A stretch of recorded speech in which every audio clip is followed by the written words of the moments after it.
하는 시간 오늘 로마서 구조는 로마서 14장 1절에서 12절입니다. 오늘 살핍니다.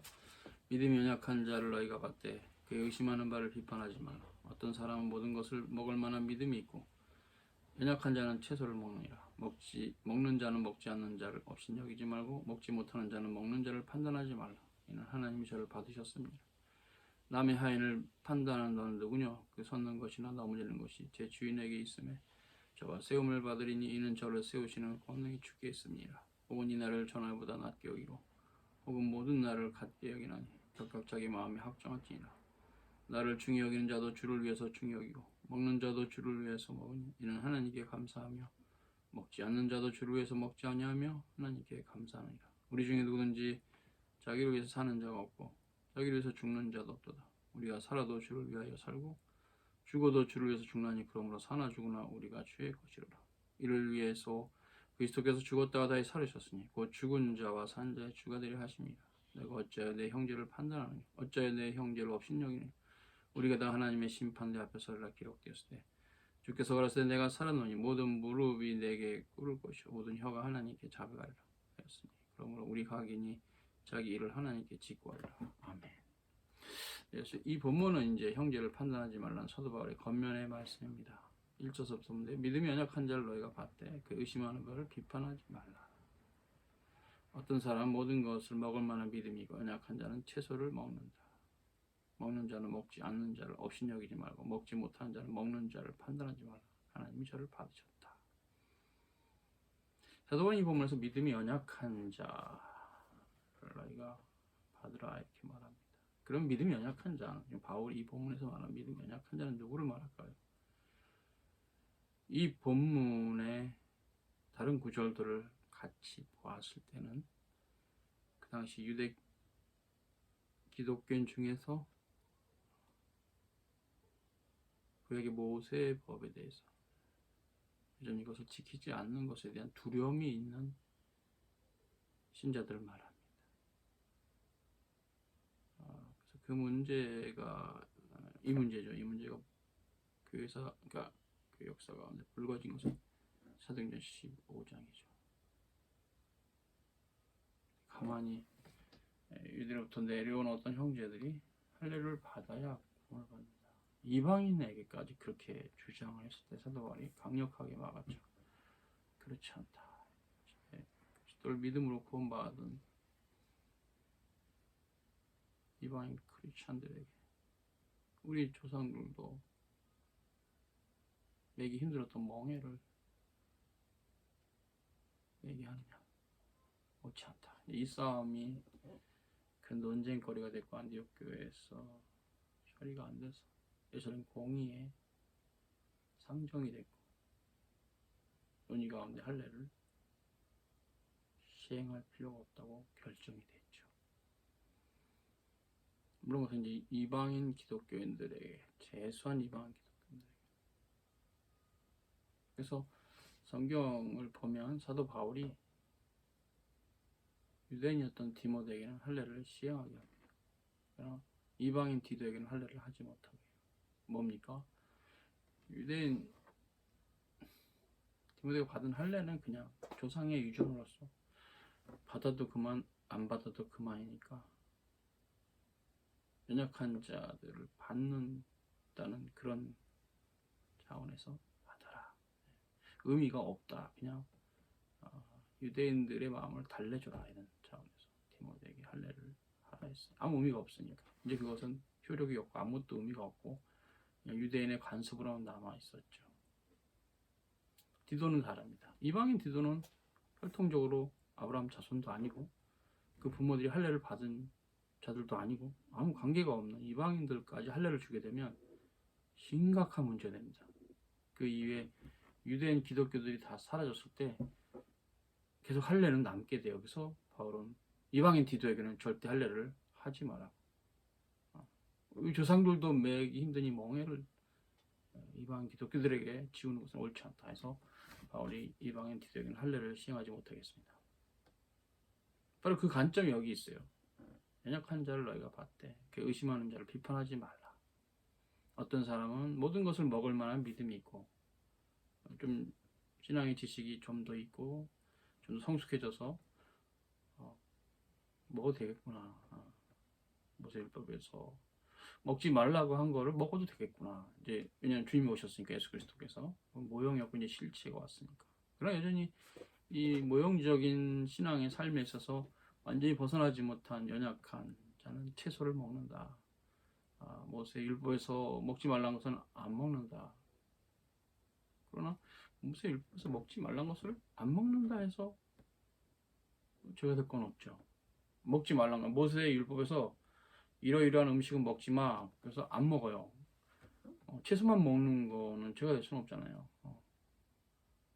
어쨌든 뭐 어떤 의도건 아직은 연약하기 때문에 안 먹는 거긴 한데, 그래도 그 상태에 있어도 채소를 먹고 고기를 안 먹고 죄다 이렇게 관점으로 들어갈 수는 없어요. 그냥 먹는 거는 뭘 먹든 안 먹든 죄가 안 되니까, 연약한 자는 채소를 여전히 먹지만 그들이 나중에 신앙이 성숙해지면 고기도 먹을 수 있다. 다 먹을 수 있는 사람은 먹지 않는 자를 없인 여기지 말고, 야, 저 이렇게 신앙이 후지냐, 이렇게. 먹지 못한 자는, 야, 저거 뭐냐, 모세의 법을 어기네, 먹는 자를 판단하지 말라. 둘 다 신앙인데 그 신앙이 좀 더 하나님 아는 지식이 넘쳐서, 예, 그런 모세의 법에서 자유하게 된 상태. 한 부류, 또 다른 부류는 아직은 연약해서 거기까지 가지 못하고 있는 상태. 예. 그래도 하나님이 그들을 다 받으셨다. 업신여기나 서로 판단하지 말라. 남의 하인을 판단한 너는 누구냐. 그 섰는 것이, 넘어지는 것이 그 주인에게 있지 않느냐. 그럼 그가 세움을 받는데 이것은 세우는 권능이 주님께 있다. 이렇게 바울은 말해요. 혹은 이 날을 전날보다 낮게 여기고 혹은 모든 날을 같게 여기나니 각자 자기 마음에 확정할지니라. 구약시대에는 여러 절기들이 있었죠. 많은 절기들을 반드시 지켜야 됐지만 새 언약에서는 안식일에는 이제 다른 날은 의미가 없어요.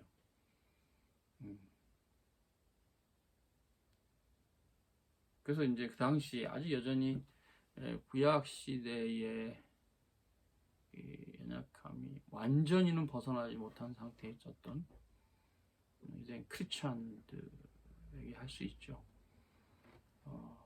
너희들이 나를 중요하게 또 먹고 하는데 너도 뭐다 주를 위해서 그렇게 하는 거다. 그러니까 동기 자체는 동일하다는 거죠.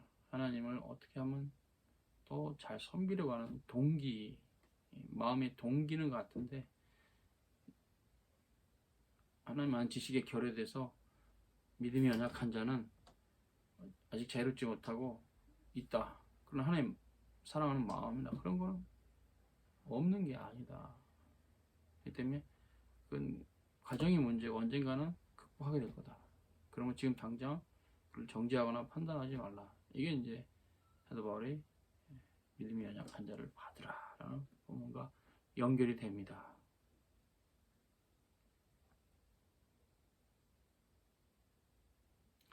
오히려 사도 바울은 7절에서 중요한 얘기를 하고 있어요. 우데이스 헤몬 에아우토 가이 우데이스 에아우토 아포트. 7절이 되게 중요하죠. 우리 중에 누구든지 자기를 위해서 사는 자가 없고 자기를 위해서 죽는 자가 없다. 예. 그리고 이제 우리가 살아도 주를 위해 살고 죽어도 주를 위해서 죽나니 그러면 사나 죽으나 우리가 주님의 것이다. 이 본문은 봅니다. 애안 테 조멘 애안된 조멘 토 우리요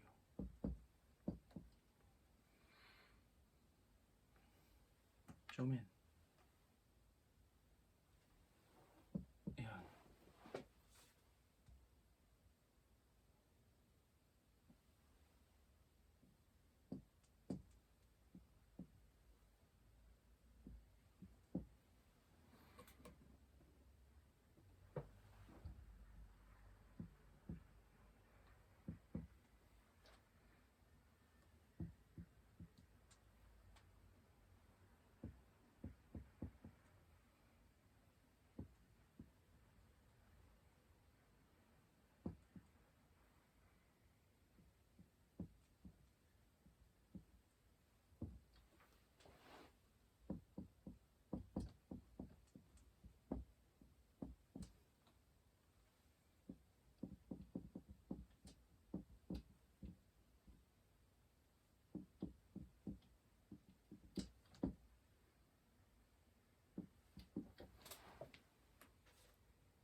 네, 만약 우리가 살아도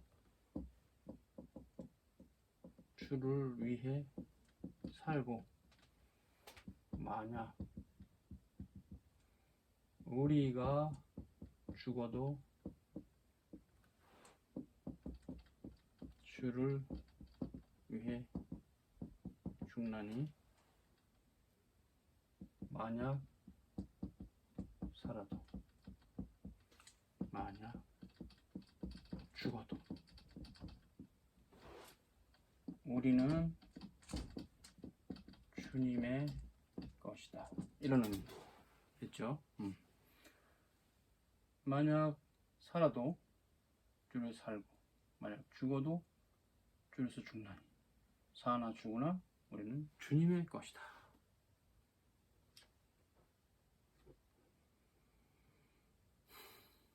놀랍죠? 예, 놀랍죠. 이 말씀이 갖고 있는 의미가 굉장히 놀라워요.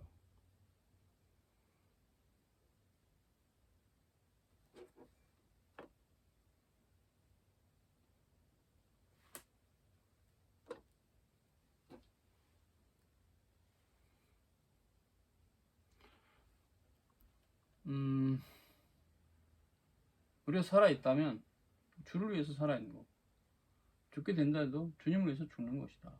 사나 죽으나 주님의 것이다.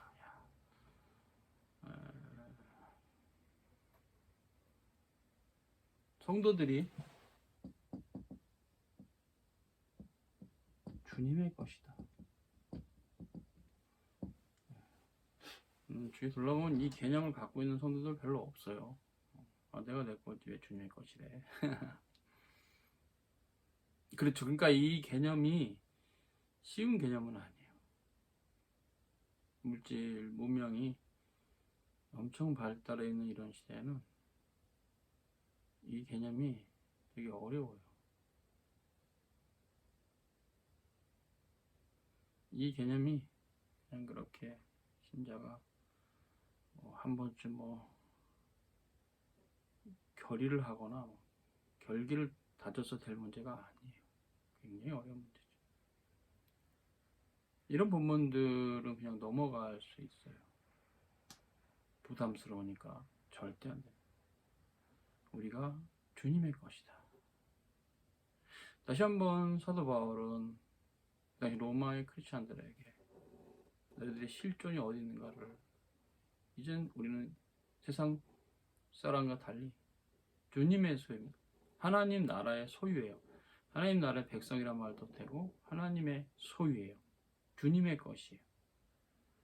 그렇다면 우리의 소유 전부가 또 주님의 것이에요. 많은 신자들이 그 생각 안 하죠. 자기 걸로 하죠. 그냥 주님의 것입니다.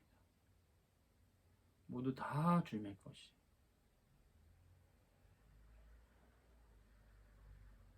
그래서 사도 바울은 로마의 교회 성도들에게 우리 중에 누구든지 자기를 위해 사는 자가 없고 자기를 죽는 자도 없다. 대부분 현대인들은 자기를 위해 살고 자기를 위해서 죽죠. 예.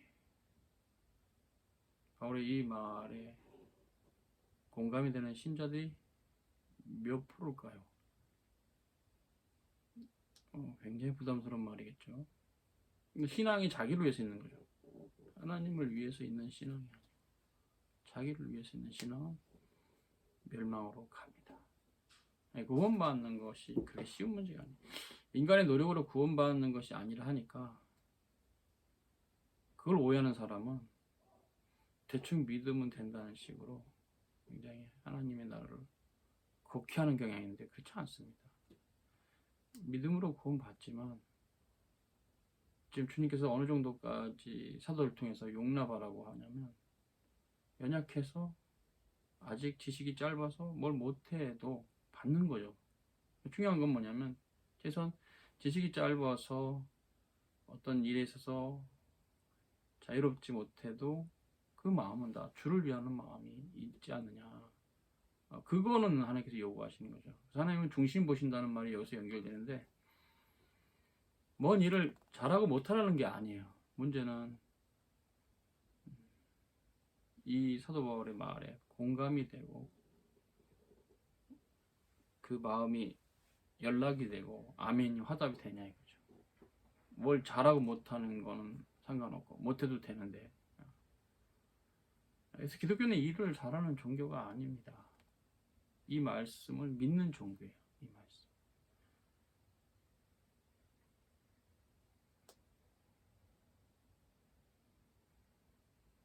참 놀라운 말씀이죠. 그 당시 성도들이 놀랍다는 얘기죠. 우리 중에 누구든지 자기를 사는 자가 없다라고 바울이 단언할 정도로 그 당시 성도들이 주님을 향한 뜨거운 사랑이 있었다는 거죠. 예, 그렇죠. 이게 다 공감될 말을 하고 있는 거예요. 그러므로 이 말에 우리 시대 신자들이 공감이 안 되면 그 신자의 신앙에 문제가 있는 거예요. 사도 바울 시대 로마교회 신자들이 문제가 있는 게 아니고 이런 말을 어떻게 공감할 수 있어 이렇게 한다는 것은 잘못된 신앙인 거죠. 바울은 말합니다. 이제 1차 이 기록의 1차 수신자는 로마교회 신자니까 우리 중에 그럼 로마교회 신자를 말하죠. 누구든지 자기를 사는 자가 없고 자기에서 죽는 자도 없다. 우리가 살아도 주를 위하고 죽어도 주를 위해 죽으니 사나 죽으나 주님의 것이다. 격하게 공감하는 말을 한 거예요. 다만 긴 세월이 흘러서 지금 이 땅에서 우리 교회 신자, 우리 시대 교회 신자들이 이 말에 공감이 되는지 정말 주를 위해서 산다라는 이 놀라운 개념이 기독교 핵심적인 교리고요. 바울이 로마서 14장에서 한 이 말은 결국 근원적으로 로마서 11장 36절과 연결됩니다. 로마서 11장 36절의 핵심적인 말이 라틴어로 솔리 데오 글로리아, 오직 하나님께 영광. 만물이 그로부터 나오고 그로 말미암고 그에게 돌아갑니다. 셋의 뭉토록 영광이 그에게 있습니다. 아멘. 솔리 데오 글로리아가 로마서 핵심적인 주제예요. 가장 큰 주제, 그레이트 타픽, 전체를 포괄하는 가장 큰 주제예요. 가장 큰 주제.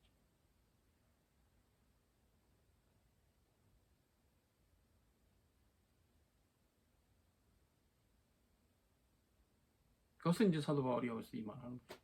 이미 로마서 11장에서 했던 말을 다시 이제 삶의 현장에서 풀어갈 때 어떻게 풀어갈까? 신자들의 신앙에 믿음이 연약한 자는 좀 성숙한 신자들이 받아라. 업신여기지 말고. 업신여기기 쉽죠. 어떤 일을 함에 있어서 수월하게 일을 잘 못하고 또 신앙의 지식이 짧아서 또 미신적인 요소가 있고 그러면 거기로부터 자유로운 신자는 그런 자를 업신여길 수 있어요. 근데 바울은 말합니다. 업신여기지 말라고. 첫째는 그가 하나님 향한 중심이 더 중요하다는 얘기죠. 첫째는 그거라는 거. 그게 없는 게 문제지. 그게 있다면 그 성도도 주를 위해서 약간 그 연약한 미신성이 있으므로 업신여기지 말라. 그러나 신앙 지식이 짧은 사람이 함부로 자신의 기준으로 그렇게 좀 왜 저러지 하고 이제 판단하지 말라. 서로 사랑하고 용납하라는 말이지요. 신앙은 거기 답이 있습니다. 계속 판단하고 서로 정죄하고, 그러면 그 먹는 자는 먹지 않는 자를 업신여기는 형태로 갈 것이고, 또 먹지 못하는 자는 먹는 자를 판단하겠죠. 저거 요 모세법도 안 지켜. 몰라서 하는 말이지만 그 말이 막 판단하겠죠. 저러면 되는 거야? 이런 식으로 바울이 말합니다. 서로 용납하고 사랑하라. 없이 여기거나 판단하지 말라. 남의 하인이다. 너희들의 하인이 아니잖아. 다 주님의 것이다. 이렇게 말하고 있어요. 그래서 결론적으로는 사나 죽으나 우리가 주님의 것이고 주로 살고 죽는다. 그래서 이 9절에 이를 위해서 그리스도께서 죽었다가 다시 살아나셨다. 죽은 자와 산 자의 주가 되려 하십니다. 너 어째 내 형제를 판단하느냐? 내 형제를 없인 여기느냐? 그가 다 하나님의 심판대 앞에 서리라. 실제로 형제를 판단하거나 형제를 없인 여기는 자들 하나님 앞에 심판대 앞에 서죠. 하나님의 심판대 앞에 씁니다.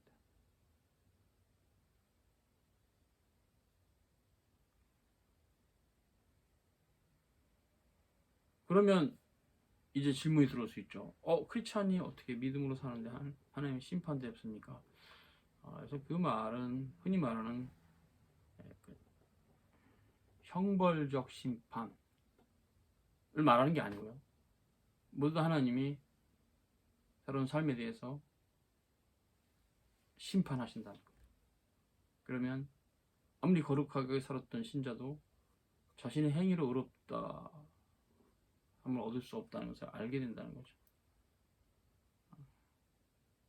하나님이 악을 행하고 살아왔던 자들에 대해서 하나님의 심판이 크겠죠.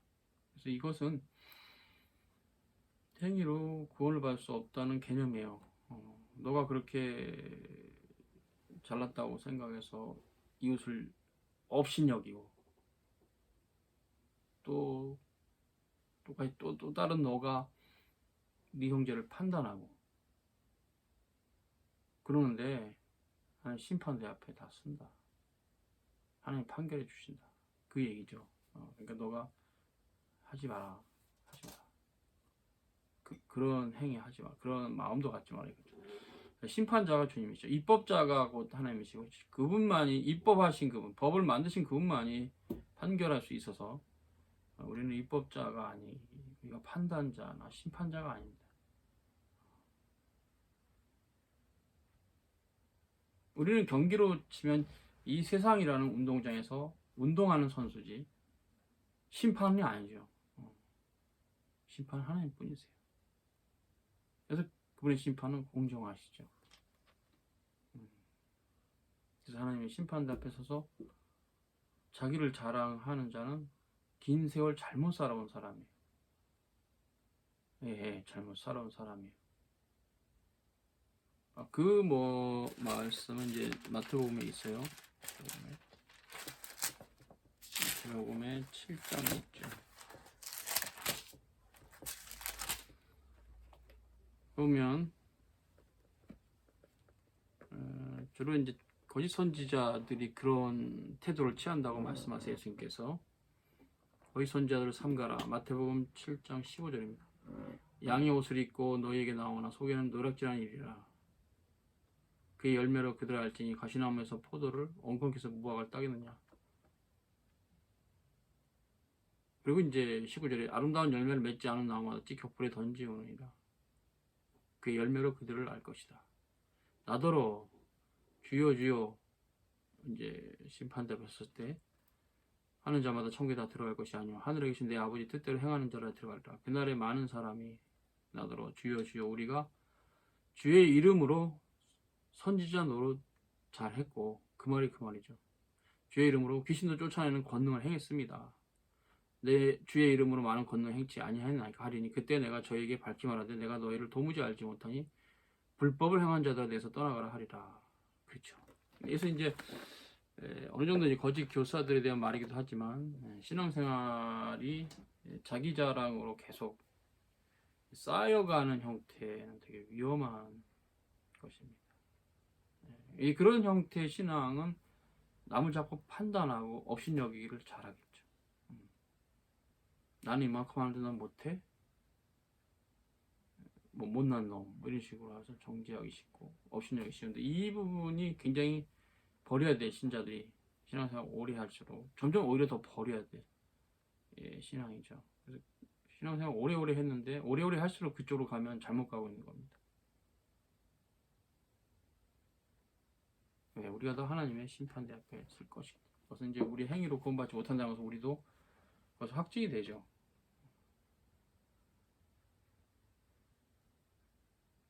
그렇기 때문에 우리의 행위가 하나님께 의롭다 하면 얻을 만한 어떤 근거가 못 돼요. 근거. 믿음으로만 의롭게 되죠. 그리스도를 믿음으로만. 또 그리스도를 믿는다는 것은 그분이 우리에게 말씀하신 바를 따라가는 것이죠. 딱 그거예요. 그러니까 이런 말씀. 사나 죽으나 우리가 주의 것이다. 그랬을 때 이제 마음에 아멘으로 받는 사람은 믿음으로 살아갈 수 있는 길을 들어선 사람이고, 1차적으로 스텝을 밟은 거고, 아이씨 이건 말이 안 돼, 이렇게 하는 사람은 이미 그렇죠. 믿음으로 살지 않는 길을 들어선 사람입니다. 그래서 하나님 말씀은 예만 되고 아니오는 안 돼요. 하나님 말씀은 예만 되고 아니오는 안 돼요. 그렇기 때문에 사도 바울이 우리에게 하는 말씀은 그거예요. 너 하나님 말씀에 예를 하는 자냐, 아니면 네 마음에 안 드는 것은 아니오라고 말하는 자냐. 그걸 지금 바울은 로마 교회 성도들에게 교훈하고 있는 것이고, 지금 우리에게도 동일하게 말씀하고 있는 거죠. 이제 우리가 이 글을 읽으니까 내가 어째 내 형제를 판단하느냐, 어째 내 형제를 업신여기느냐. 그런 태도나 행동은 긴 세월 그렇게 살아갈수록 더더욱 모순덩어리의 인간이 된다. 네가. 그 말이에요. 바울은. 나는 심판대 없으면 정말 내가 살아온 생애는 죄밖에 없구나 깨닫게 될 것이다. 그러니까 주님의 은혜로 살아온 삶에 대한 의미를 점점 더 알아가고, 그래서 그러기 때문에 우리의 행위가 자랑할 것이 없고, 이웃에 대해서도 업신여기기보다는 받는, 리시브하는 그런 형태, 품어주는 그런 형태의 신앙이 돼야 되겠죠. 그리고 판단하는 자들은 자신의 짧은 지식으로 함부로 이웃을 판단하지 않도록. 그 대부분이 이제 인간의 부패성인데, 오만한 마음이죠. 자신이 잣대가 되니까, 하나님 말씀이 잣대가 아니고 자신이 잣대가 되니까 그렇게 막 업신여기고 판단하는 거거든요. 그것을 바울은 경계하고 있는 겁니다. 생각해봐라. 경계하고 있는 거죠. 그것이 옳은가 봐라. 우리가 하나님 심판대 앞에 쓸 텐데 거기서 너의 행위가 뭐 얼마나 의롭겠냐? 없다. 기록되었을 때 주께서 가라사대 내가 살았노니 모든 무릎이 내게 꿇을 것이고 모든 혀가 하나님께 잡아가리라 했습니다. 이러므로 우리 각인이 자기를 하나님께 직고하리라. 직고하리라. 자기를 하나님께 직고하리라.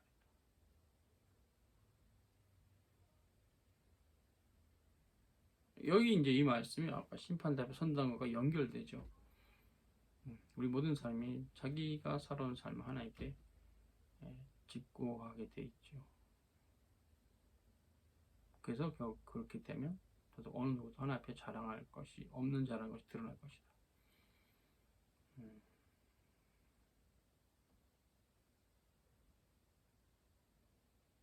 우리가 뭐 자랑할 것이 혹 있다고 100번 양보해서 그렇다 해도 그것은 하나님의 은혜로 된 것이지 우리의 어떤 옛사람의 능력이 아니에요. 그분이 우리에게 내리신 구원의 은사, 카리스마, 소테르, 구원의 은사. 그 구원의 은사로부터 왔던 주님의 능력이에요. 실은 우리에게만 선한 것이 있다면. 그리고 대부분의 것은 우리의 죄가 문제죠. 그것으로 자신에 대한 인식이 망가지면서 나는 의롭고 너는 불의하다 이런 식으로 가게 되죠. 자기의가 계속 쌓이게 되고 극단으로 가면 자기만 옳다는 식이 돼야 되겠죠. 그런 형태는 정말 심각한 모순이고 멸망의 증거입니다. 예. 그래서 하나님의 말씀을 따라 살아가는 그것은 나만 옳다는 방식보다는 사도가 우리에게 전하신 고귀한 교리들 그것이 옳다. 사도들의 디다케 그것이 옳다. 왜냐하면 그 사도들의 디다케가 이렇게 볼 수 있죠. 너희는 사도와 선지자의 터 위에 세워졌다. 교회를 말하잖아요. 너희는 교회가 사도들과 선지자들의 터 위에 세워졌다는 것은 사도와 선지자들의 디다케를 말하는 건데 교훈이죠. 그분들의 교리. 그것이 이제 정리된 건 신구약 성경이니까 결국 특정한 한 사람이 사도들의 말이 틀리고 내가 옳다 이런 식으로 갈 수는 없는 거예요. 때문에 내가 옳고 너가 틀리다는 관점보다는 내가 옳고 너가 틀리다 이 관점보다는 사도들의 가르침이 옳고 누구의 생각이든지 사도들의 가르침에 어긋나면 그 사람이 틀렸다 이런 관점을 가져야 된다는 얘기죠. 사도들의 가르침이 옳은 거죠. 사도는 우리 구주 예수 그리스도의 전권대사로서 올 파워 전권대사로서 모든 일을 했고 성령께서 강권하셔서 진리를 전함에서 오류가 없도록 하셨어요. 그것이 성경입니다. 그분들의 생애에 모든 말과 행위가 완벽했다는 건 아니지만 최소한 하나님의 성령께서 역사하셔서 후대를 위해서 기록 계시를 남겼을 때만큼은 오류가 없도록 보호하시고 남겨주신 것이 성경이에요. 성경은 참으로 신비하고 놀라운 하나님의 말씀이죠. 기록자는 사람이고 그 사람이 그 시대에 대응하는 방식으로 글을 썼고 또 1차 저자는 수신자 1차 수신자는 그 시대 분들이에요. 그러나 그것을 끝났으면 이것은 그냥 역사적 사료에만 불과하고 역사 이야기로만 끝나고 우리가 뭐 별로 들을 게 없어요. 그게 아니고 지금도 살아 역사는 하는 말씀인 것이죠. 왜냐하면 그것은 그 시대 수신자들에게 바울이 어떤 맥락에서 이해했는지 우리가 이해하고 그 이 이해에 대해서 나온 교훈은 우리 시대는 어떻게 적용될까를 생각하는 것이 이제 성경을 잘 해석하는 형태죠. 그렇기 때문에 그 시대의 사고방식을 이해하고 그 시대의 문화를 이해하고 그 시대의 수신자들, 저자뿐만 아니라 수신자들을 이해하는 형태가 중요합니다. 그래서 그 시대의 맥락에서 이 본문은 이해가 돼야 되고 이해가 된 그 이해의 마지막 교훈, 그 결론은 우리 시대는 어떻게 이걸 가져오는가 이게 되게 중요하겠죠. 그것은 영원한 진리예요. 사도들의 가르침이 그렇죠. 이런 역사성까지 다 이렇게 정리가 돼서 남은 마지막 교훈은 영원한 진리죠. 그런 관점에서는 해석이 좀 필요하지만 십계명 영원한 진리죠. 하나님을 사랑하고 그와 같이 이웃을 내 몸같이 사랑하라. 영원한 진리죠. 그건 시대가 바뀌어도 바뀔 수 없는 거예요. 영원한 도덕법으로서. 그 시대 방식에서의 그 본문도 이해가 필요하지만 그 본문 자체가 갖고 있는 능력이 다 탁월하죠.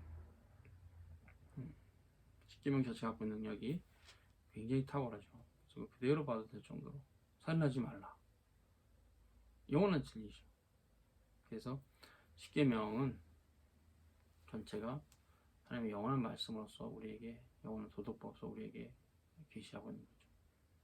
선을 행하는 자가 지켜야 될 영원한 도리로서 있습니다. 수고하셨습니다.